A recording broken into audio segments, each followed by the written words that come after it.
Welcome, everybody. It is January 27th, Tuesday, and we are going back to H583. I'm calling the CPOM bill. And first up, we have Chip Holmes from Ovation Healthcare. So I'm going to come up and join us, Chip. And sorry, Mr. Holmes. We're really informal in this committee, and I hope Chip's okay. Looking forward to your testimony. Thank you, Chair Black. Committee members, good afternoon. Good afternoon, everybody. Okay, fine. Yeah, please. Yes, sit down.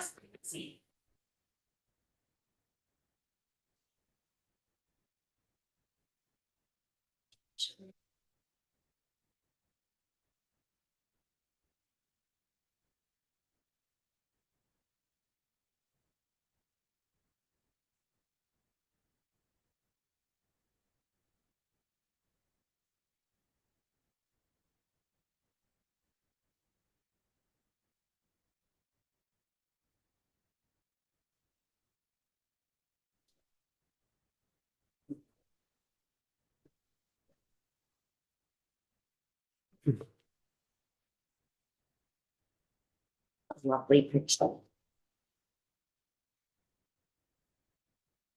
Everybody can see that okay? Well, it's very nice to be here with you all. Thank you sincerely for this opportunity. My name is Chip Holmes. I am the Executive Vice President for Hospital Operations of Ovation Healthcare. To help guide our time together, a bit of a delay. I was thinking,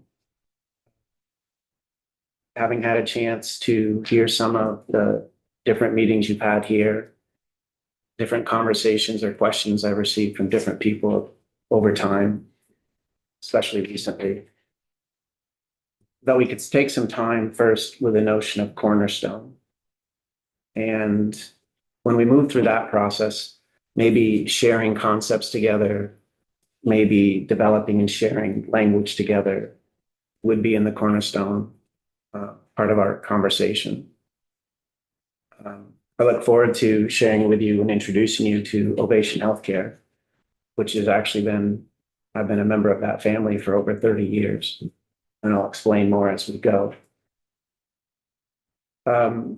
Having heard from different folks and having listened to some of your meetings as well, I'd like to offer some clarification about our relationship with Springfield Hospital. I know there's interest in, we know there's interest in private equity and healthcare, so spend some time there. And also spend some time there as it relates to Ovation Healthcare in private equity. I know that back in December, our colleague David Turner was here talking to you about the New England Collaborative. So I look forward to connecting there as well. And then hopefully, please always stop me, ask questions, but the ability to get to some time where we have open conversation. Hopefully that's valuable to me, to you all. I know it would be valuable to me. And then we'll end with sharing my contact information so you can get me at any time, always. So far, so good. Great. And Ovation sort of, or the New England Collaborative, he was referencing our Health Reform Oversight Committee that met in December. We had a presentation from them. Thank you for that. So, Cornerstone. On behalf of the Ovation family, and we have a legacy in a company that precedes that called Quorum Health Resources. And I've been part of that family for 30 years now. When we are with board members, executive leaders, medical staff leaders, and opportunities to speak with community leaders, we try to build this picture and concept together, that the cornerstone of governance and leadership for community assets that we all call hospitals, sometimes healthcare or health system, but I'll use the word hospital most of the day, begins with the board. Sometimes they're called board of trustees, sometimes board of directors, medical staff, think executive medical staff, the whole medical staff, executive leadership. And when those three important areas of governance and leadership are aligned, think like the cornerstone of a solid and sacred building, the ability for the foundation of that organization to be strong and weather anything that might come is probably better off than if that foundation block wasn't laid well. And so when you have governance and leadership all aligned with shared vision, shared strategy, shared tactics in service to community, you're probably off to a good start. And there's no doubt there's a piece of sacred in the imagery here for me personally, and I'll share with that a little bit more as we go along. Every day sacred. These are the hospitals currently in the New England Collaborative. And so I have no doubt today that I'm going to use language that's personal. I'll try to keep it professional. I know that I'll move between references to the collaborative as well as Ovation Healthcare. But as a connection to you all, and knowing that Executive Director David Turner, who is from Milton, was here not too long ago, I'll sort of start with the collaborative. Top left corner, that's Adirondack Health in Saranac Lake, New York. Bottom left corner, that's Cottage Hospital, right on the river, Woodsville, New Hampshire. Come across, I think you would recognize Grace Cottage in Townsend. Keep coming across, that's Brattleboro. And then the bottom right corner, Copley Hospital, Morrisville, Morristown. And then up to the center, you have Gifford and Randolph, Gifford Medical Center, which I think you all know is both critical access hospital, also FQHC, very, very unique structure, few in the country remaining. And then Northwestern Medical Center. And I think maybe a good opportunity for me to maybe open up for you all. That's my hometown hospital. I grew up in Fairfax. My mom's a nurse. My dad's a pediatrician, both now retired. All these years later, I get to serve my hometown hospital. I remember when it was Curbs. I remember when it was St. Albans Hospital. And the history of those two organizations coming together to form NMC, Northwestern. I said personal and professional. I love what I get to do. I went to school at Holy Angels, Monte Cristi, Rice, and then college at Union and Schenectady. My first real job out of college where I had to wear a tie and try to be professional every day, I was a patient registrar. I did admitting at Ellis Hospital in Schenectady, New York, 440 bed facility. At some point, I got to control patient flow from surgical services to their room. I got to do trauma registrations in the ED. It was wonderful. And so, good or bad, the son of a nurse and a pediatrician, and all I've ever done in my professional career is work in hospital families. And I love what I do.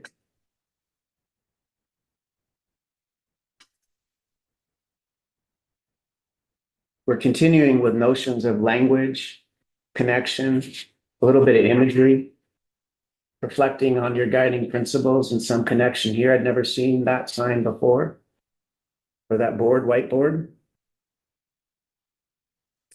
We're talking about community. We're talking about hospital families. And in this conversation, Vermont, but also our connected hospital families in New Hampshire and New York in particular. Every one of them is focused on caring for community, social determinants and drivers of health, and health-related social needs, and the complexities of providing for your community and making sure you do so as a leader, think governance and leadership, that cornerstone, in a healthy way. But, and often, frankly, personal, professional missed sometimes. Everybody gets that the hospital is there for the healthcare, health of the community. Of course, hospitals, healthcare, emergency departments, primary care. I think everybody in this room appreciates it, but maybe sometimes lost outside of a room like this is the importance and impact that a hospital family has in the economic health of the community they serve. Makes sense. Often the largest employer or one of, often one of the better paying employers, salaries and wages and benefits in comparison to other important parts of the community.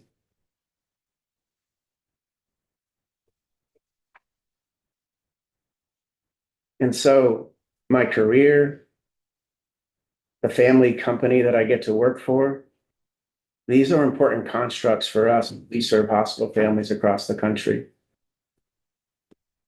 It's also supported by important organizations across our country, like the American Hospital Association.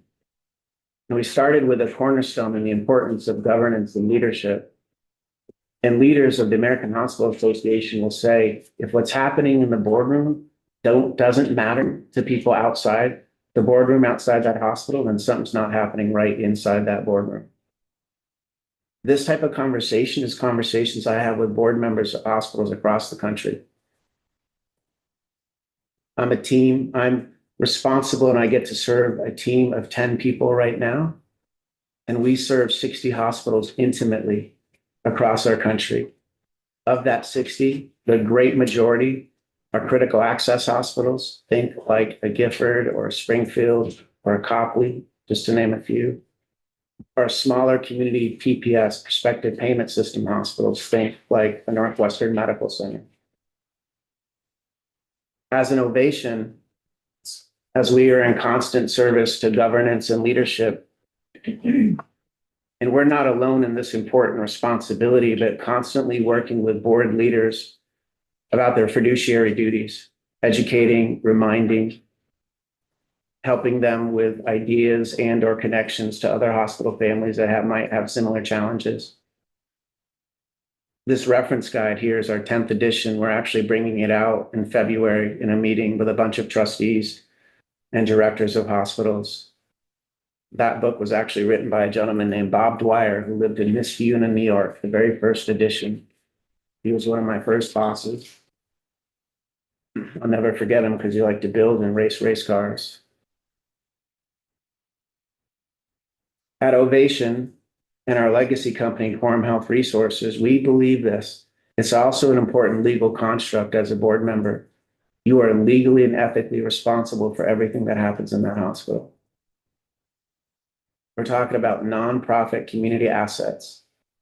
Board members are ultimately responsible and they don't own it. And when you take on that weight of governance and leadership and appreciate what that means, as I know board members in hospitals in this state and across the country, it's a serious responsibility that they take full accountability for. Constantly pushing, constantly learning, asking folks like me and my colleagues to have conversations like we've just started off with. They are stewards in stewardship. They are ambassadors. They are role models. And the hospital families that I've had the privilege to serve, I get to serve in our part of the country. That's the type of hospital governing leader that I have had the opportunity to meet, including my hometown hospital. So that brings you, hopefully, us together in this conversation with some concepts and language, a little bit where I'm coming from or where Ovation is coming from. Okay, if I move into Ovation over. Yes, please. Thank you.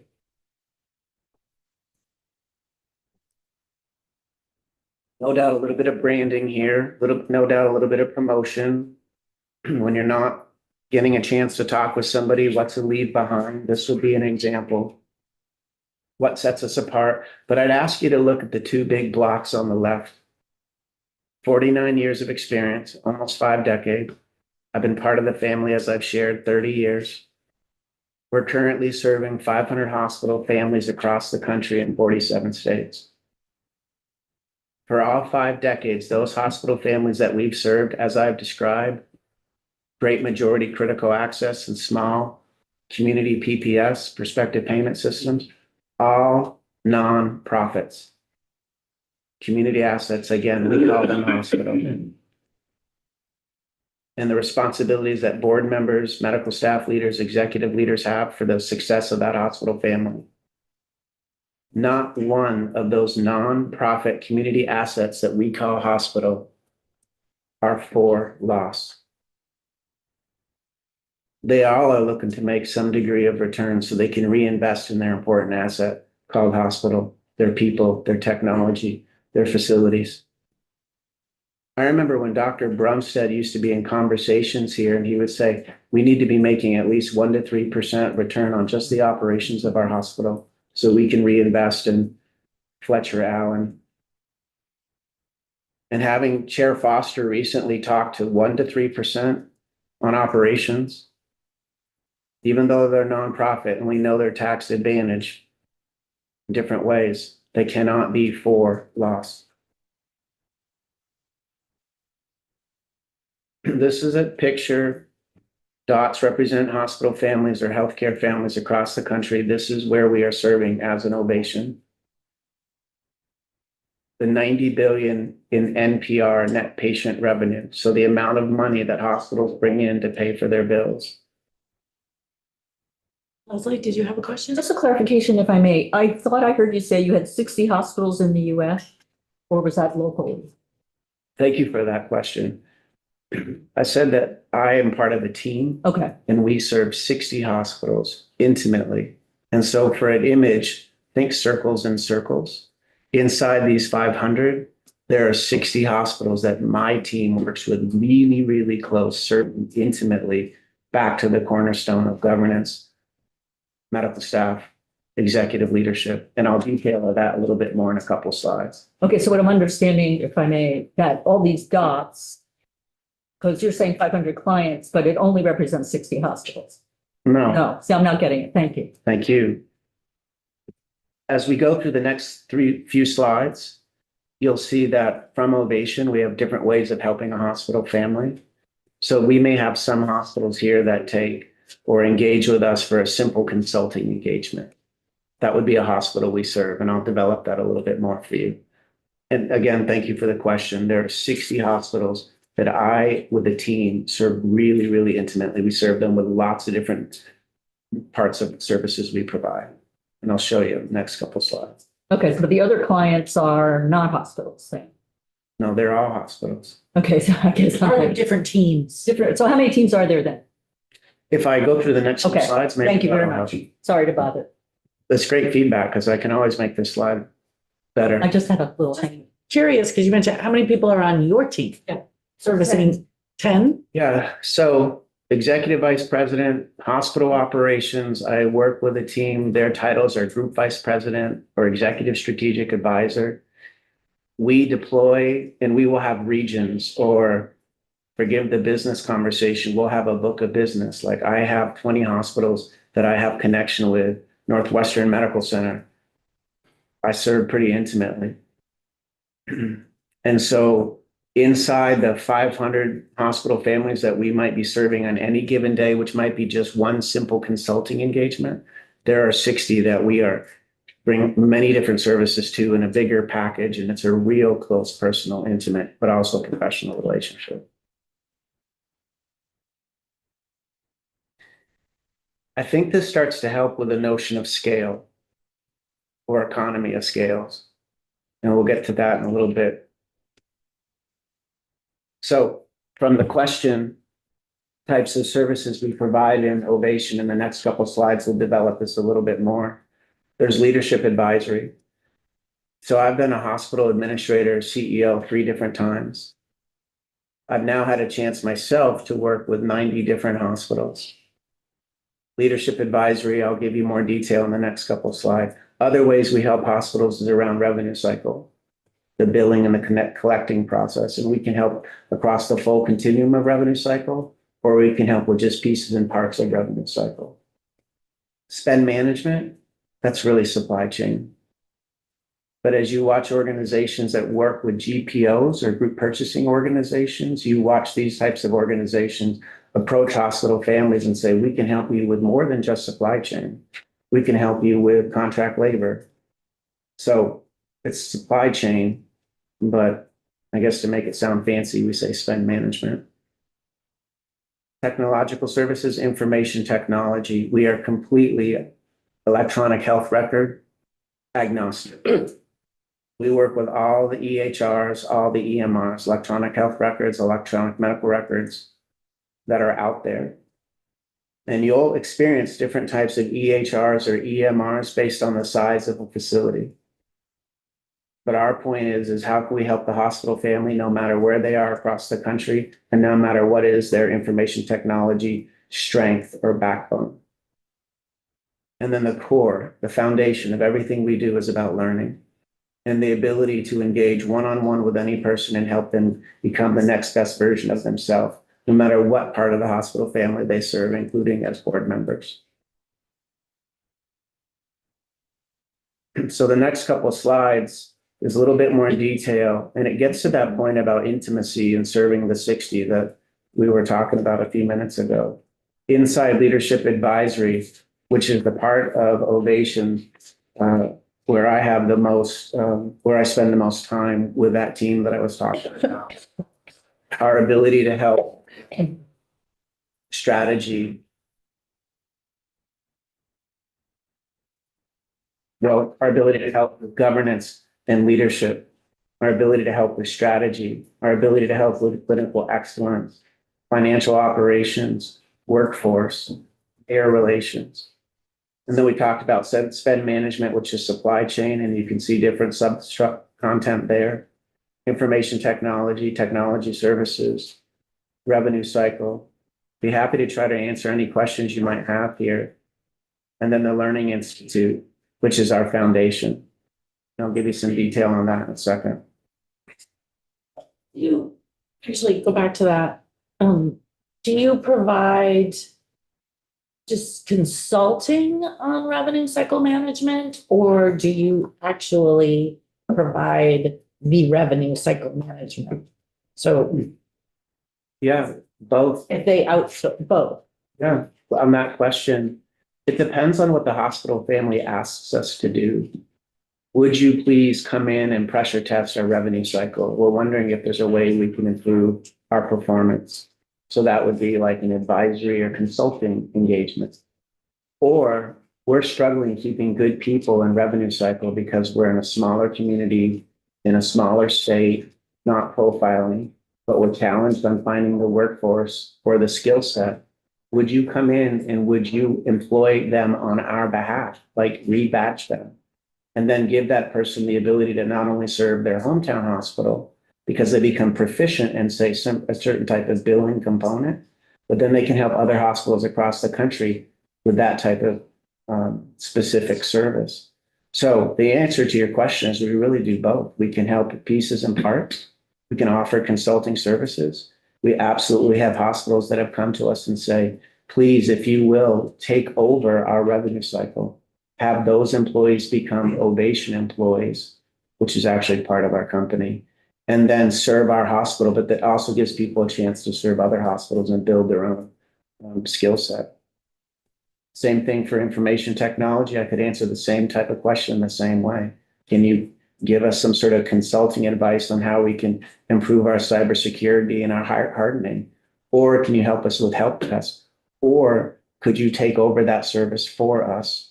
I want to be careful with my language, but then have those folks turn and serve our hospital back. So it's really outsourcing. Thank you for the question. And then the Learning Institute, to that point, what can we do to take that person who might be in revenue cycle or information technology and help them grow their skill set? So not only can they serve their hometown hospital, but other hospitals, maybe, in a different part of the country. As we get into that leadership advisory and it really starts to get to that question of intimate service, we'll have different hospitals ask us to help us with strategy or payer relations or care transformation, or actually consult on their physician services, all of which is done in a supporting role, compliance, financial services. Happy to detail this as anyone may ask or have questions on.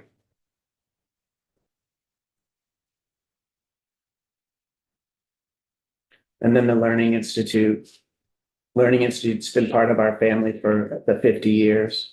Again, anything we can do to help an individual grow in their leadership walk, grow in their career field, become that next best version of themselves as they would like possible. That's where success really comes from. And then as a leave behind, also, because we have the ability to help the hospitals the way we have, and because we have that scope across the country, and I mean this really respectfully, but I'm also not making this up. I've had this exact conversation where I'm with a hospital family and they're sharing a challenge. And that challenge is supremely unique, right? It's their challenge. It matters to their hospital family in their community. And there's no one like them because they're completely unique. They're a 150-year-old hospital family, nonprofit community asset, going through all the challenges that everybody has. And I can say to them, I understand, you're unique, absolutely. And I've seen 5 of them this week. So how can we take some learnings from other hospitals and help your hospital? And how can we take some of your learnings and help other hospitals that might have the same challenges? Go ahead, Daisy. Can you tell me what higher net promoter means? Net promoter score? Not well. Like Google 5-star or a Yelp rating, or your ability to say, I'm willing to promote that hospital or that service, is a net promoter score. I don't understand how the math works, but I know that we have hospitals that, when asked about the services we provide, will give us like a 5-star rating or a higher rating, or willing to promote our services. So you want a higher score than that than a lower score. But I don't really perfectly understand that myself. You have on there 12% improvement in reimbursement. Is this another way of saying increased revenue? I think what we're trying to say here is the ability to negotiate good payer contracts with payors, think insurance companies, right? Then monitor the performance that your hospital has, making sure that the payer, with an agreement that you have in place, is honoring that agreement. So making sure the payer is doing what they said they were going to do. And then from the hospital perspective, making sure that your systems work in a way to actually bill for correctly and then collect what that agreement was. And so it's all about process. Some of it is, yes, negotiating better rates with payers. Also, it's improving the process to bill and collect, and then being able to replicate and repeat that and demonstrate that across time. Improvement in reimbursement. And so what we do for a score like this is compare hospital families that are coming into us because maybe they want that intimate service, or maybe they're saying, just help us with pieces of our revenue cycle. And we'll say, here's where you were when we started working with you, and here's where you are today, hopefully better. And then when we have a hospital family that we've worked with for a very long time, and we have them, Northwestern Medical Center, which was Curbs and St. Albans Hospital before, we've worked together for 47 years, 48 years. One of our original legacy facilities. And so not only can we say what their performance was like before we started working with them, but then we're also always trying to see, how do we do last year? And if there's any way to maintain or improve that in this coming year. So sort of comparing against ourselves, which really in this case is about that hospital's individual performance. Upper is a question. Yes, can you tell us how you are reimbursed for all of this work that you do? Where does the money come from? Hospitals liking the service that we provide for them and then wanting to keep us around and keep paying us. So if our service isn't good, they say we don't need you anymore. If they say our service is good, they say, could we engage you for another engagement, or another service, or renew our current contract with you? Everything we do is on satisfying the hospital client customer because we have a contract for service with them. And if they don't like what we do, they terminate us. If they want to keep us around, hopefully our service is good enough, better than good, to bring a value to them that is more than the investment that they're making with us. So everything we do is, here's the engagement, Here's the service we're going to provide. Here's the cost for that service. That service has a contracted length of time. And hopefully we do such a good job that they want to keep us around and keep paying us. So, just to follow up on that, so is the contract based on like some kind of percentage of improvement that you make with the hospital? We have from time to time had risk contracts where we will go at risk. We think we can improve your performance a certain amount. And if we can achieve that, then the hospital benefits and we can enjoy some of that benefit. But when we go there, the truth is we get lots of questions about that at some point. Somebody's going to change. Somebody's going to have a disagreement. Somebody's going to say that you have an ulterior motive. So the more that we can keep this very transactional, you're asking for a certain service. We provide that service. Here's the charge for that service. It's got a limited amount of time and it has performance standards. If we don't live up to the service that we said we'd provide you, at some point, if we're not doing a good job, you say, thank you, we're going to go find somebody else. Or you say, we really do like the job you're doing for us. We want to keep you engaged and we'll keep paying you. Are those contracts available either publicly, since these are nonprofit entities, or are they transparent to the Green Mountain Care Board as the regulator? Yeah. So we are a for-profit organization and we do have our rate structure built into these agreements. So we do think of them as proprietary and we ask for the protection. The hospitals then in turn say to us, we will protect that privacy, but we are always respectful of the Sunshine Law or an open records law because we're across the country and there's different approaches to the same thing for different states. So the truth is, yes, we'd like to keep that as confidential as possible because it's our proprietary, it's how we get paid. But everything we do is done with the approval of the hospital board. Sometimes that comes through committee or sometimes it comes through their executive officers, but ultimately approved by a hospital board. And so if I can help with detail or example specifics, I'd be happy to do so and follow up. Yeah, in particular, I was wondering if our regulator, Green Mountain Care Board, was privy to these contracts, even if they're not public, Well, that they're accessible by them. I I would understand proprietary. I would think that to some degree, then how other contracts for other services are handled in a community hospital, the rules would be similar. Thank you. I'll keep moving. Yes, please. Thank you for the questions. Springfield Hospital clarification.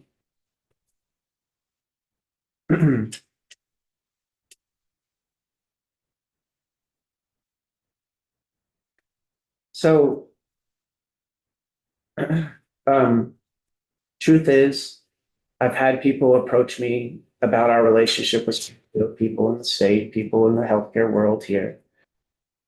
I have had an opportunity to listen to different meetings. I don't know if they were all in this room. Pretty sure they were in our state capitol here. And we think from Ovation's perspective, there may be some confusion about our relationship with Springfield Hospital. So hopefully I can provide some clarification and certainly am open to any questions. I know this is a busy slide. Could share with you this actual document should anybody want it. Frankly, you could go online and get it. But this is a success story document. And this is my handiwork trying to build a slide. So I took a 7-page document and copied and pasted here for you.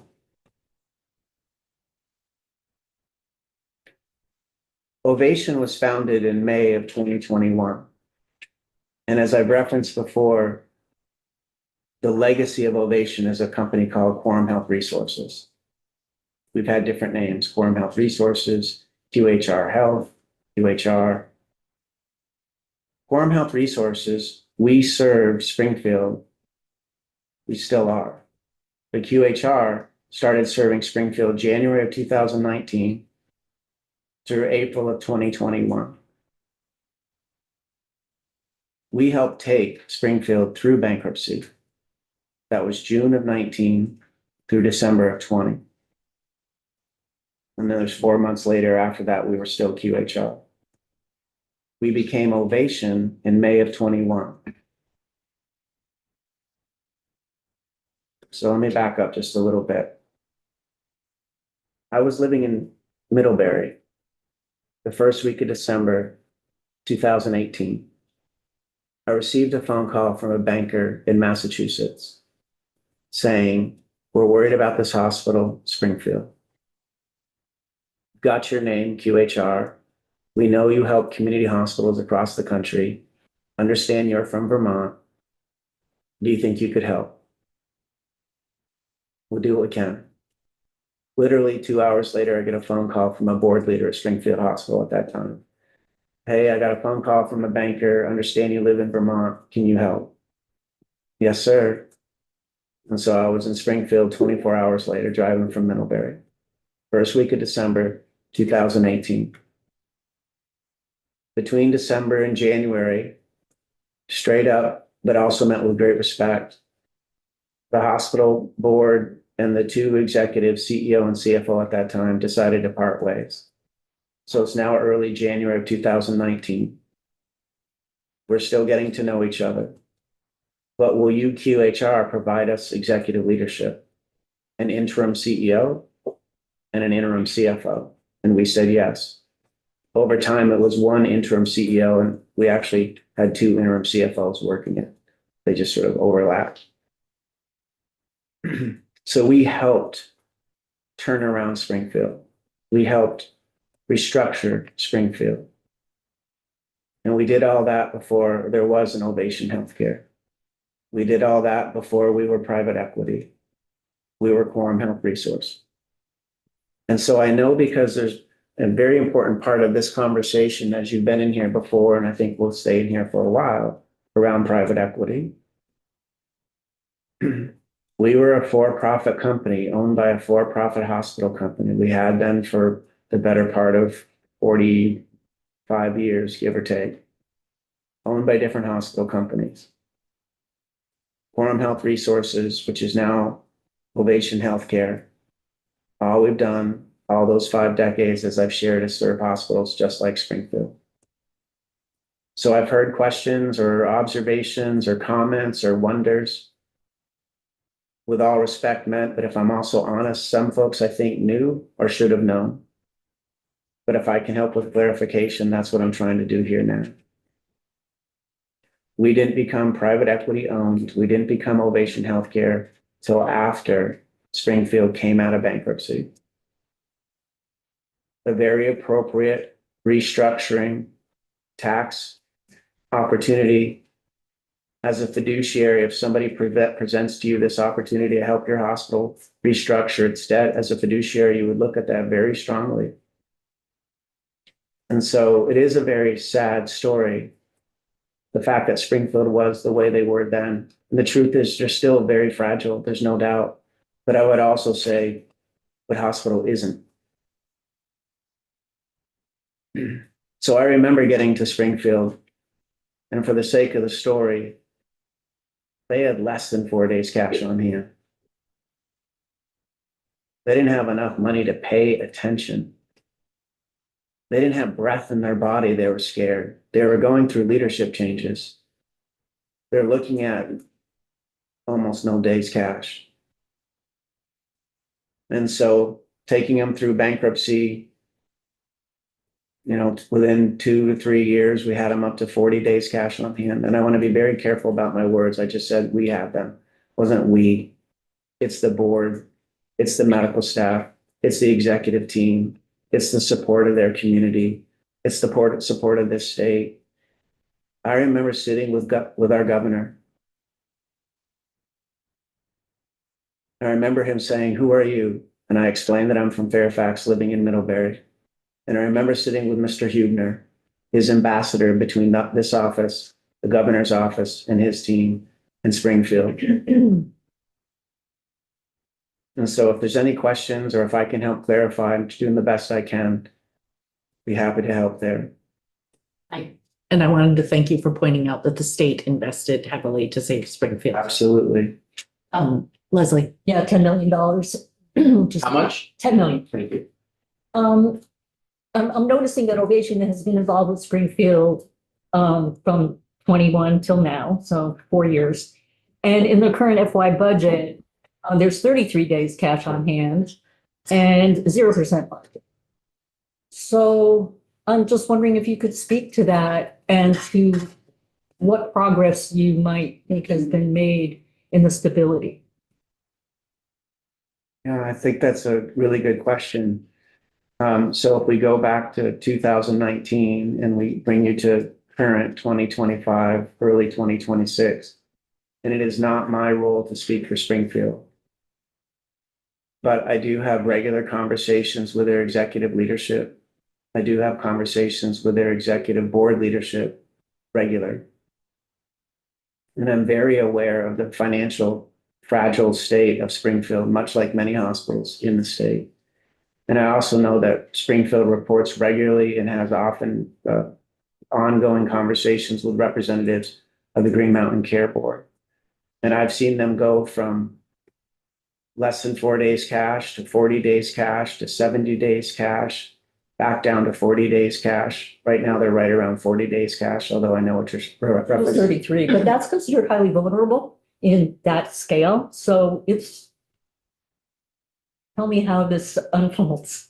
I'm not seeing improvement over this long period of 6 years. I think going from almost having no days cash to being close to 40, which they are right now, is improvement. I really do.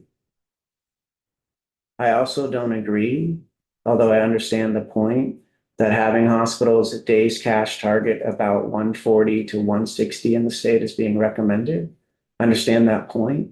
I don't understand, or maybe would have a different perspective. I'm not saying in any way it's wrong, but being BBB rated, I think you would always want to be better than that, right? So stronger days cash is always good, always. But a day's cash, although a reference to fragility, is an ability to buy time. If you were told today you have no more money coming in and all you have is your banking account or your savings account, you're not going to stand still, I don't think. I think everybody would right away start making changes to their budget. And I've heard references in the fragility of Springfield. Well, they're around 40 days cash.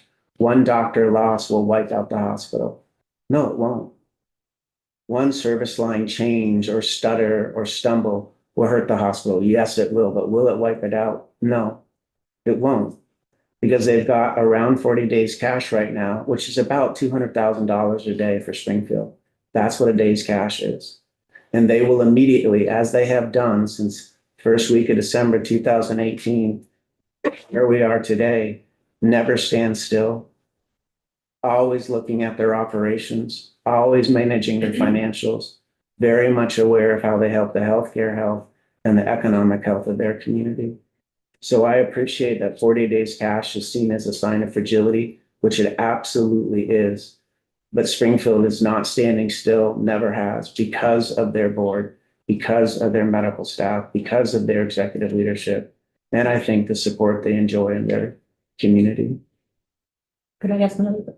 I think we should move on to Okay. what pertains to this bill, 583, and the testimony you wanted to give around this bill in particular. Thank you for that opportunity about Springfield. Private equity in healthcare. So the next 3 slides, and to say that I know everything about private equity in healthcare, absolutely not. I'm certain there are people who are more learned and or more experienced, could help us all here. But for the sake of our conversation, private equity in healthcare is growing. There's no doubt about it. You can read it, you can Google it. I can tell you all are doing a lot of study on it. And you can see equity coming in to invest in areas of inefficiency in hospitals or healthcare systems across our country. And there's different types of PE, private equity that owns hospitals or nursing homes, systems. It's growing. I think, in fact, my personal opinion, you see the growth, and if you go out and do research, sort of, so not only my experience, but research and talking to different people, but this is my opinion. There are inefficiencies. There are opportunities to improve performance. Think about those different business lines of service we talked about before. Think revenue cycle and the complexities there. Think about information technologies and the challenges there. This graph at the bottom is my attempt to help with this conversation. So maybe personal as well as professional. On the left-hand side, issues of control, which we would submit from Ovation, are issues of concern. On the right-hand side, to me, to us, is more positive. There's opportunities for collaboration and contribution, meaning contribute, meaning work together. So to the left-hand side, there absolutely are horrible stories out there. I'm saying that from a personal perspective. I'm sure I'm blending it with professional, but it's probably coming from a personal place. When you read the stories of Steward Healthcare and Prospect Health, no, and no, thank you. And not in this state in particular. When you have folks that are owning providers and facilities, it doesn't mean that's automatically bad, but let's be careful about medical decision-making, corporate practice of medicine. When we move to that side, and I'm trying to be personal and professional here, this is where I'd be concerned. And I know this is where we're concerned as an Ovation, because we're getting a bad reputation for practices that are happening on that side of the screen. As you move to the right-hand side, now I know that I'm taking liberty here. Private equity, private investment. And if I pull up on the notion of private equity for a moment, which we all immediately go to as private, like use of capital. Absolutely. But equity is also equity, different from equal. Giving people different opportunity with their different means to invest in something that matters to them, like healthcare. We all don't have the same financial backings, but we might have the same desire. So Epic, big electronic health record, privately held, family, Faulkner. Epic's amazing. It is truly a high-end Cadillac system. It works really well in big systems. Think universities, academic medical centers, quaternary, tertiary, large facilities. It's excellent. And their ability to invest and help us or help hospital families of any size, especially bigger ones, around artificial intelligence. Goodness. Press Ganey. Press Ganey is private equity owned. I haven't done the count, and it might be making a point for effect. But more hospitals than not that I serve across the country with that team of 10, the 60 intimate, have Press Ganey for their patient satisfaction and experience scores. Think HCAHPS, which is a requirement of CMS, Centers for Medicare and Medicaid Services. And so as we think through one side or the other of the scale, I mean, definitely people talking about good private equity or bad private equity. I think as we think through the good of an Epic, and we think through the good of a Press Ganey, there's good there. Healogics, it's a wound care company. So think hyperbaric chambers and the ability to help people with wounds that are really, really hard to heal. And you want folks to be able to access that service where it makes sense. Keeping care close to home, local, makes sense. But you also need to include in that language appropriate. So Healogics is a great example of private equity, I think. I'm thinking of two hospitals I serve now, one in Mississippi and one in Kansas. The one in Kansas has an outstanding wound care program. Critical access hospital, small community. They work with Healogics. They've got 2 chambers. They've got outstanding and recognized outcomes. And so they can't afford to buy the chambers. They can't afford to find the talents. They contract with Healogics and they pay Healogics to take care of people in their community. But I come across the state of Mississippi, a hospital that's a little bit more advantaged and says, we want to provide the same service. We've been with Healogics for a while, but now we're going to own our own chambers. We're going to own our own people. We're going to make sure we're providing that quality care. Healogic is an option for those 2 hospitals. I think has been really helpful in providing quality care in these 2 different communities. And I purposely stepped outside of the state of Vermont to try to provide some perspective. But on this side of the scale of collaborating and contributing, this is where there's shared services. Why would you reinvent the wheel and the complexities of revenue cycle when somebody else has done it and has money to invest in it and can take highly complex revenue cycle and give people an opportunity for jobs that might be outside their state, but they get to live in this state? Same thing around information technology. They make the points, I think. Shared service, taking cost out of our shared service areas. Scale, I think we all appreciate economies of scale. How can we provide valuable service that people want to keep buying from us? And we can bring them services at a lower price or price control. And then advice. Do you have concerns with 583? I mean, this is all wonderful stuff. Wonderful investments, wonderful outcomes. I'm just wondering where nothing in 583 doesn't allow you to continue this good work that you're doing. I guess I'm unclear how you feel about the bill that's in front of us. I'm glad that you all are doing that work and that you're taking the time that you are to hear different perspectives. From an Ovation Healthcare perspective, we are on the right side of this scale here, meaning not the left side, but the right side, right? We don't own hospitals.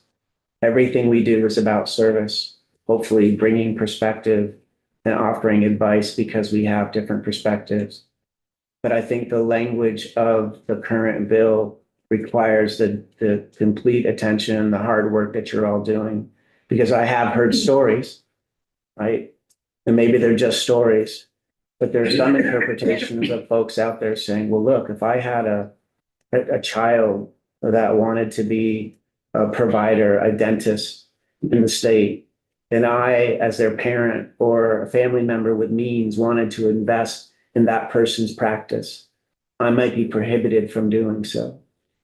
And so if there's people who have those fears out there, that type of conversations you're having and the results that will come out of it, I think are super important.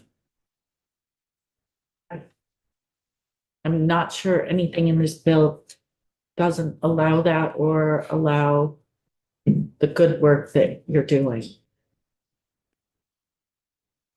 If anything, it's trying to stop the control and concern Yeah. so that you can thrive. Wonderful. Our ability to help hospitals in the state of Vermont and this part of the world, that's all we've ever wanted to do for now 5 decades. So if I keep going. Keep going. Okay. Yeah. So people have talked about Ovation Healthcare as being private. Well, I mean, even the collaborative, which we'll get into. Ovation Healthcare, we are private equity owned. And our equity owner is Grant Avenue. And the link to their website I put here at the bottom right of the corner of the screen. Grant Avenue is not the only investor in us. There's some other non-private equity, but we do have people, organizations like teachers' retirement and pension plans out of the state of Texas that are investing in our company. So again, the notion that the equity of this private equity conversation allows people with different means to invest in something that matters to them, like enhancing patient health, improving overall healthcare systems, and positively impacting communities. I think there's a shared vision there. And our founder, our owner of Grant Avenue, a gentleman named Mr. Gamina, and Grant Avenue is based out of New York City. At the risk of harming goodwill in this room, Mr. Gamina is a passionate, like my mom, Red Sox fan. And the ability to spend time with him, I won't forget when I first met him about 5 years ago, because I've been doing this at that point about 25 years, either as a hospital administrator or serving hospitals across the country. And I'm not exaggerating. He came to me, or we were in a meeting and we sat down and he said, if I could give you a lot of money, what would you do with it? That really got my attention. Like, what do you mean you're going to give me a lot of money? But what his conversation led to, Chip, you have served hospitals like we're thinking across the country for all these years. If you had somebody helping you with resources, how would you turn these resources, in this case, dollars, into helping hospital families like I've talked about? And I said, I would enhance supply chain. I would enhance revenue cycle. I would enhance information technology. I'd make sure we keep investing in education and anything we can do to help hospitals, especially the ones that need that advisory and consulting services on almost everything. We need help there. Oh, Laura, go ahead. I'm sorry. Question for you on, and maybe, I'm going to back up. well, maybe you're gonna get to it. I'll hold my question since you're gonna keep going. So trying to blend that private equity conversation, maybe to the questions with Grant Avenue for transparency with the concerns or questions or the understandings about Ovation. The right-hand side of this, Ovation, supported by Grant Avenue. We do not provide clinical services. We do not own hospitals. We don't cherry pick locations. We serve in rural and in intensely rural parts of our country. And we'll do anything and everything we can to help that hospital or their health system take care of their community, because that brings us back around to that cornerstone. So I am a hospital operator, the son of a nurse and a pediatrician from Vermont. I work with unbelievably talented people who are experts in strategy, clinical care, finances, workforce. Could just go on and on and on. And what we're trying to do is help hospitals that want to stay independent, help them stay independent. And we do so with experience and discipline and caring. I'm going to go with Lori since she, and then Leslie. So can you help me understand the hierarchy here? So Grant has an investment in Ovation, which you're with. And Ovation does not own any hospitals. They consult with, they have a contract with hospitals to help with non-clinical work operations. Is that a fair statement? Sure, yeah, Okay. I can help around the clinical part.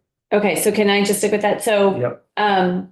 So the money from Grant, the investment, was that a one-time investment to Ovation? Is that something that they continually invest in Ovation? And does any of that money flow down to the hospitals?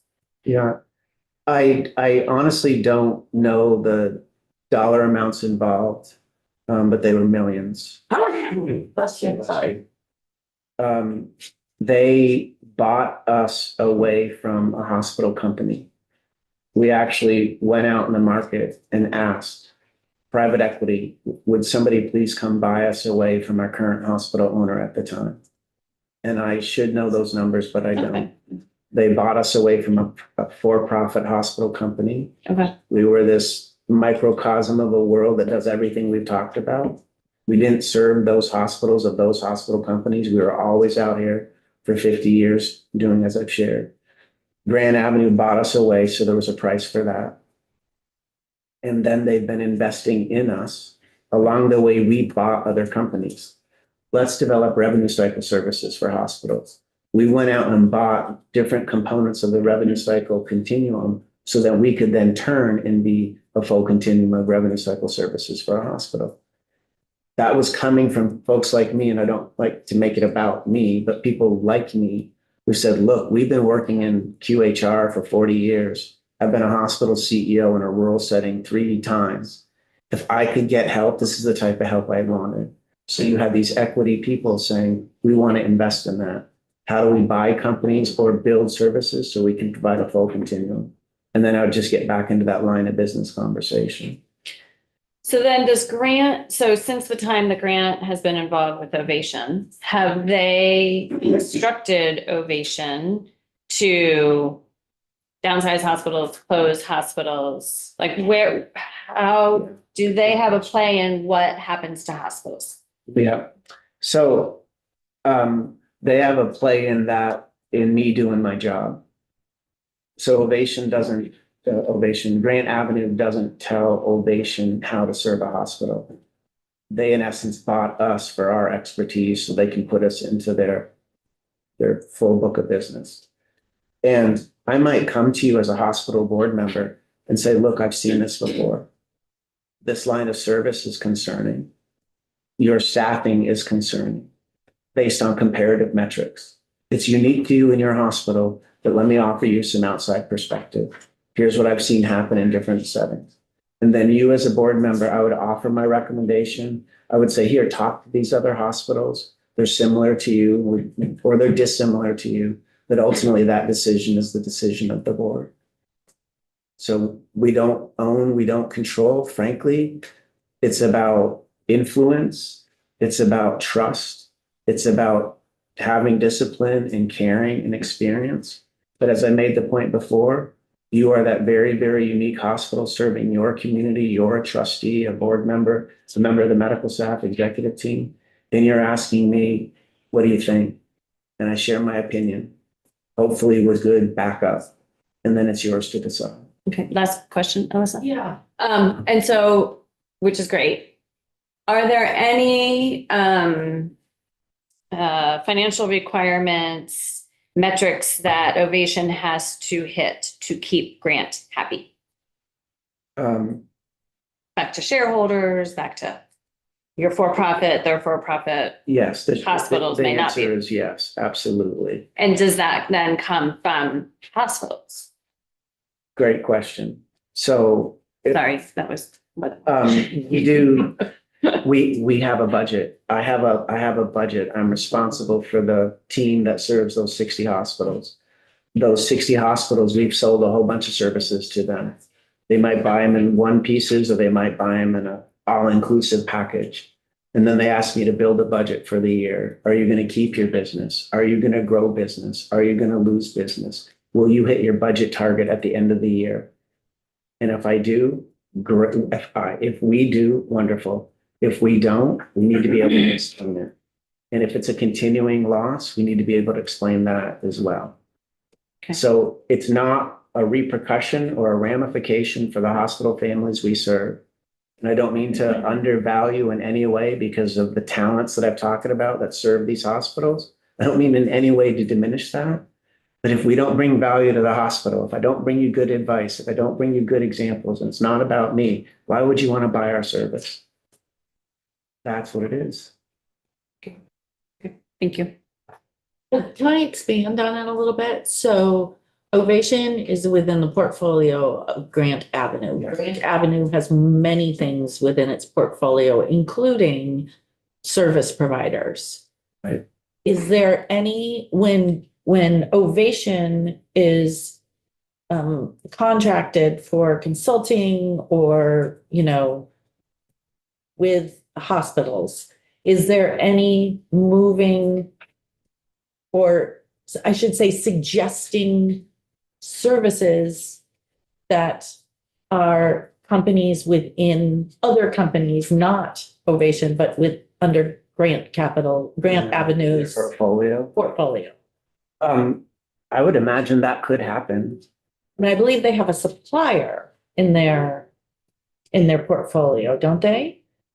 Well, I don't, Like a medical supplies, we definitely do inside Ovation. you do in Ovation. Yes. So, part of the New England Collaborative, there's been this, shared purchasing, Yeah, group purchasing. absolutely, yeah.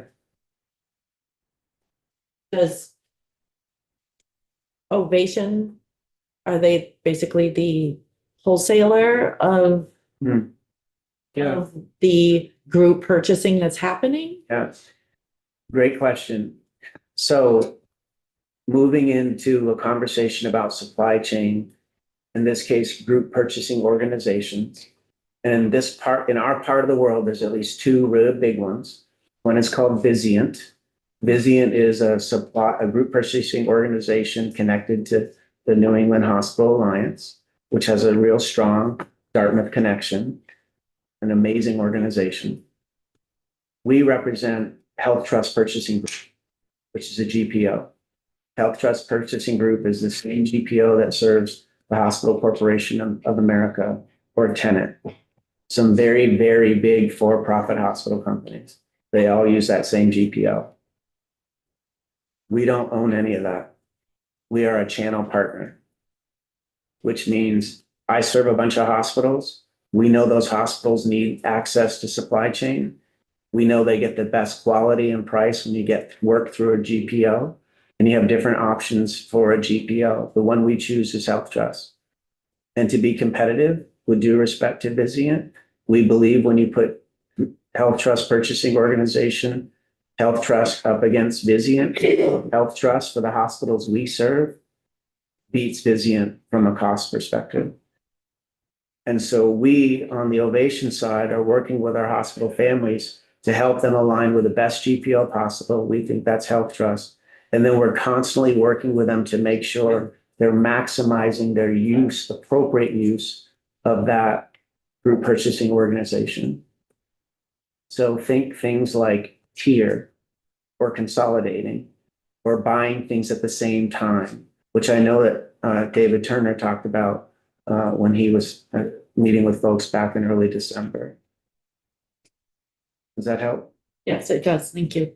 Leslie, did you have a question? Yeah, I'm just noticing on this slide, if I may, special Ovation's prices, and I was wondering how you said, second bullet there. Ovation since Grant Avenue's involvement and your comment on prices. And I'm just wondering how your prices get determined. Maybe it's proprietary to get it. But just wondering how that is established. Yeah, thank you for that question. And with respect to me, it sort of connects back to the question earlier. It's a supply and demand. I might think I'm worth $1 million in service to you. And if you think I'm worth $1, so you can go out on the market and say, hospital advisory, consulting, average hourly rate. There are competitive, really amazing companies across the country that do similar to what we do. Obviously, I have pride. I don't think they do everything we do. But our pricing is, I come forward and say, you're asking for this service. Here's what I think we should charge you as an average hourly rate or all-inclusive price for this engagement. And you'll agree or you won't. So you negotiate each one. Absolutely. Just to be open, 3 of your hospitals are in my representative area, which is why I'm thinking about. Is that Grace, Springfield, and Brattleboro? That's it. Yes, ma'am.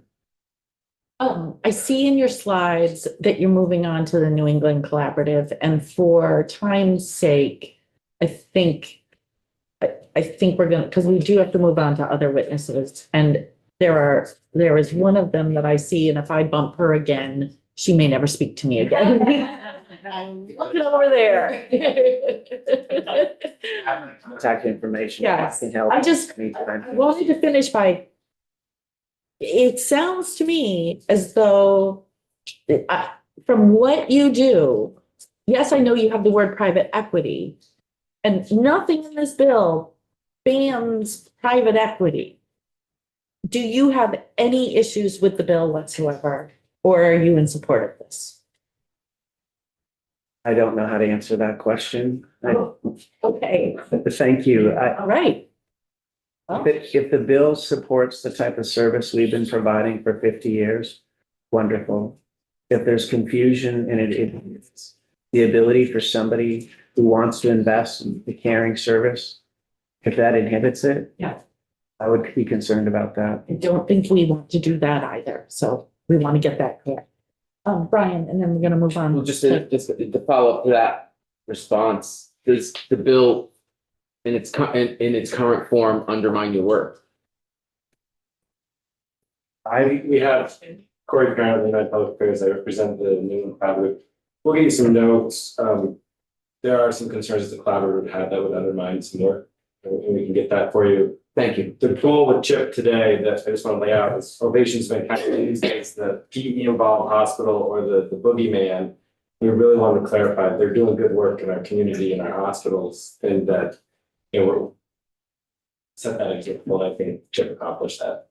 So what I'm hearing I is we will, appreciate the transparency. yeah, so what I'm hearing is we will be receiving further testimony about how to improve this bill so it doesn't interrupt the good work that's occurring in Vermont. Okay. I'm trying to communicate with Jessa how long she needs. I'm sorry, Yeah. Thank you. I'm just wondering if it would be about 30, we should take a break first. Only 30 minutes, but 15? but feel free to take it. I don't want to get between you and a break, so feel free. I can wait. I don't have a time constraint. Feel free to take a break first if you. But I think we should take a break first. Let's be back here at 2:30. And I think that'll set us to the right time. And we will have the long-awaited Jessa Barnard. I'm sorry, I bumped Jessa 3 times from, I think, this year, or 2 times from the schedule. I think it was 2. We can go on.